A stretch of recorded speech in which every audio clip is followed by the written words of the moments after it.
Here are the most epic last stands in history. Not retreats. Not surrenders. These are the stories of soldiers who knew they were going to die and fought anyway, against impossible odds, with nothing left to lose. These are the moments when ordinary men became legends. We are starting off with one of the most disturbing last stands of World War I. And honestly, this was probably the closest thing to a real-life zombie encounter.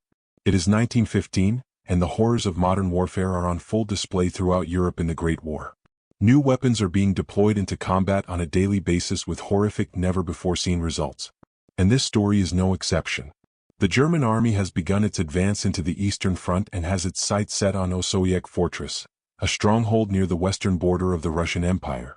This fortress is an extremely important choke point as it controls one of the only rail lines into the area. The Germans have been attempting to take Osowiec since the previous year, but it has met heavy resistance from the Russian defenders stationed there. Though often outnumbered 10-1, the Russians have managed to hold the fort through 2 aggressive assaults with a fighting force of only around 900 soldiers and militia. By late summer, German Field Marshal Paul von Hindenburg demands that Osowiec be taken by any means necessary.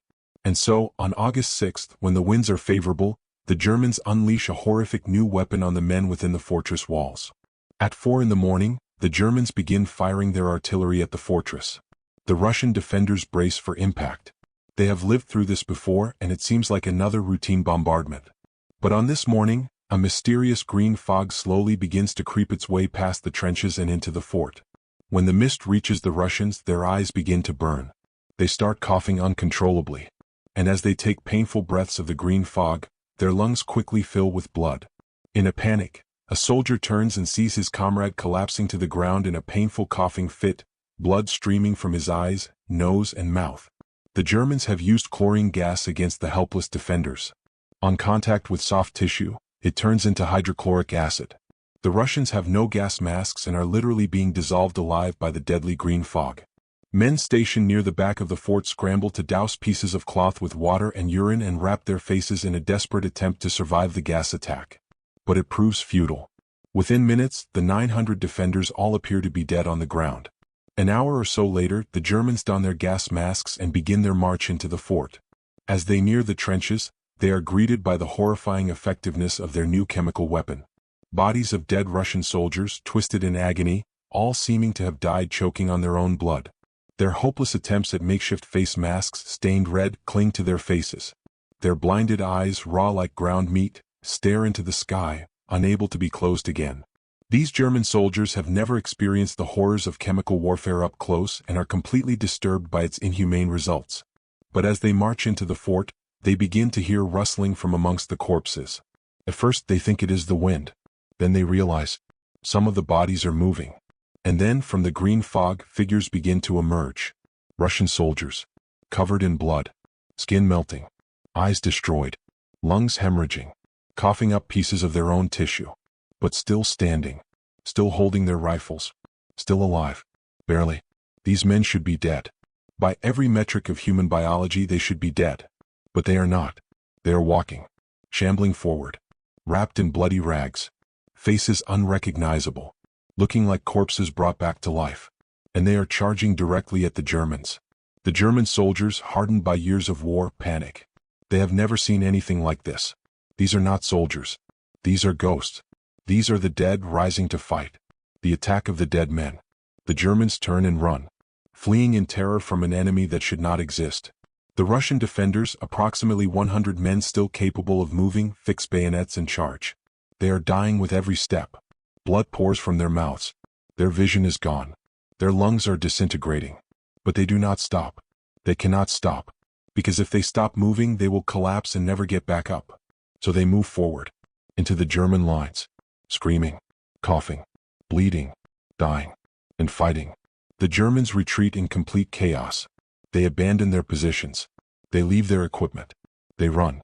And the Russians, these walking corpses, retake the fortress. For a few more hours. Until one by one they collapse. Dead. For real this time. Osowiec Fortress eventually falls. The Russians, knowing they cannot hold it any longer, destroy the fort and retreat. But the story of the attack of the dead men spreads across both sides of the war. The story of soldiers so determined to defend their position that they fought even as their bodies were being dissolved from the inside. The story of men who became legends by refusing to die when they were supposed to. Now let us go back a few centuries. To 1565. To a small fortress in Croatia called Szigetvár. And to a commander named Nikola Zrinski, who was about to fight the most powerful empire on earth with a few thousand men and absolutely no chance of survival. The Ottoman Empire, led by Sultan Suleiman the Magnificent, is at the height of its power. They have conquered most of the Middle East, North Africa, and large parts of Eastern Europe. They are unstoppable. And now, Suleiman is marching north with over 100,000 soldiers to take Vienna and crush the Holy Roman Empire once and for all. Standing in his way is Szigetvár, a small fortress in southern Hungary, controlled by a Croatian nobleman named Nikola Zrinski. Zrinski has about 2,500 soldiers. The Ottomans have 100,000. This should be over in a day. Maybe two. Suleiman does not even consider Szigetvár a real obstacle. It is a bump in the road. A minor delay. But Nikola Zrinski has other plans. He knows he cannot win. He knows reinforcements are not coming. He knows that if he surrenders, the Ottomans will kill him and his men anyway. So he decides to do the only thing that makes sense. He is going to hold this fortress for as long as humanly possible. And he is going to make Suleiman bleed for every inch. The siege begins in August 1565. The Ottomans surround the fortress and begin their assault. Wave after wave of soldiers charge the walls. Artillery pounds the fortress day and night. The Ottomans have every advantage. Numbers, weapons, resources, time. But Zrinski and his men refuse to break. Days turn into weeks. Weeks turn into a month. The Ottomans keep attacking. The defenders keep holding. The walls are crumbling. Supplies are running low. Men are dying. But Zrinski will not surrender. Every time the Ottomans breach the outer walls, the defenders fall back to the inner walls and keep fighting. Every time the Ottomans think they have won, the Croatians launch a counterattack and push them back. Suleiman is furious. He is supposed to be in Vienna by now. Instead, he is stuck at this insignificant fortress, losing thousands of men to a garrison that should have fallen in days. He orders more attacks, more bombardments. He throws everything he has at Szigetvár. And still the defenders hold. By early September, the fortress is barely standing. The walls are rubble. The supplies are gone. Most of the defenders are dead or wounded. Zrinski himself has been injured multiple times. And yet they are still fighting. The Ottomans have lost over 20,000 men. Suleiman himself has fallen ill from the stress and exhaustion of the siege. And then, on September 6th, Suleiman the Magnificent dies in his tent. The greatest sultan in Ottoman history, dead outside the walls of a fortress he could not take. The Ottoman commanders keep his death a secret. They do not want to demoralize the army. They keep attacking. And on September 7th, after more than a month of siege, the Ottomans finally breach the last defenses. The fortress is lost.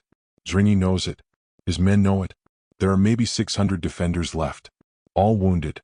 All exhausted. All out of ammunition. So Zrinski does something that will be remembered for centuries. He gathers his remaining men. He opens the gates. And he charges. Directly into the Ottoman army. With swords. With pikes. With nothing left to lose. They charge into 100,000 men and fight until every last one of them is dead.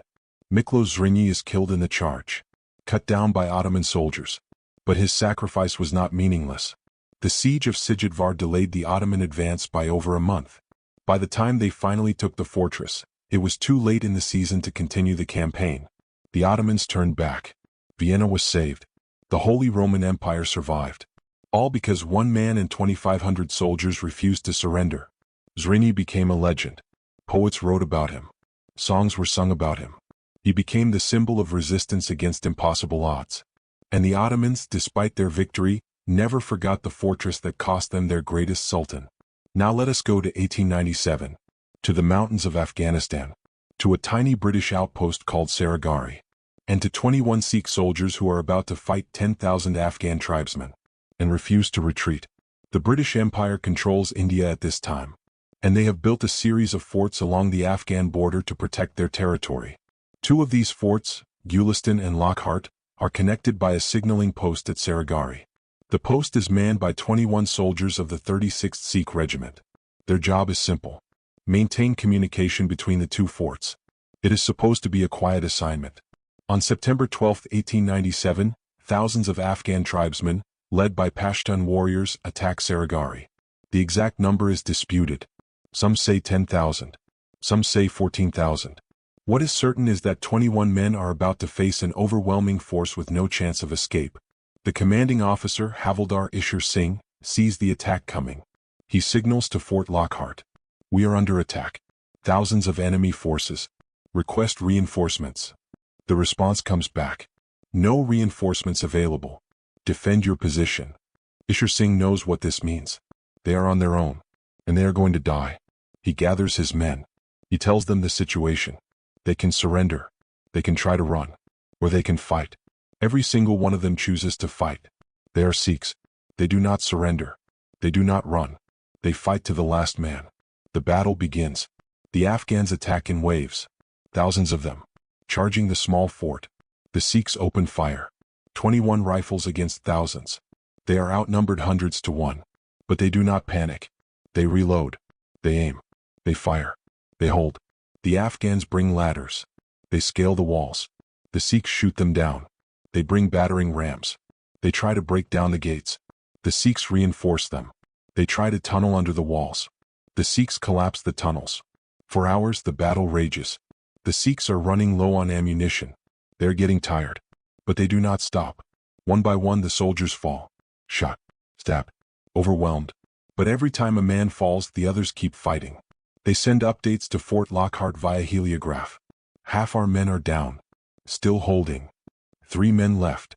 Still fighting. I am the last one. They are breaking through. I will fight to the end. The last man standing is a soldier named Gurmukh Singh. He is out of ammunition. The Afghans are pouring through the breached walls. He grabs his kirpan, the ceremonial Sikh sword, and charges into them. Alone. Against thousands. He kills several before he is cut down. 21 men. Against 10,000. And they held for 7 hours. Every single one of them died. But they delayed the Afghan advance long enough for the British forts to prepare their defenses. The attack on Gulistan and Lockhart failed. The Afghans retreated. And the stand at Saragarhi became legend. The British Parliament stopped its session to honor the 21 Sikhs. The Indian Army created Saragarhi Day, September 12th, to commemorate their sacrifice. And the Sikh community remembers them as the ultimate example of courage, honor, and refusal to surrender. These are the most legendary last stands in history. The attack of the dead men, where Russian soldiers fought even as they were dying from chemical weapons. The siege of Szigetvár, where Nikola Zrinski and his men held a fortress for over a month against 100,000 Ottomans. And the Battle of Saragarhi, where 21 Sikh soldiers fought 10,000 Afghan tribesmen and never backed down. These men knew they were going to die. They knew help was not coming. They knew the odds were impossible. And they fought anyway. Not because they thought they could win, but because surrender was not an option. Because some things are worth dying for. Honor. Duty. The lives of those depending on you. History remembers the victors. But history honors the last stands. Because the last stands are where ordinary men become immortal.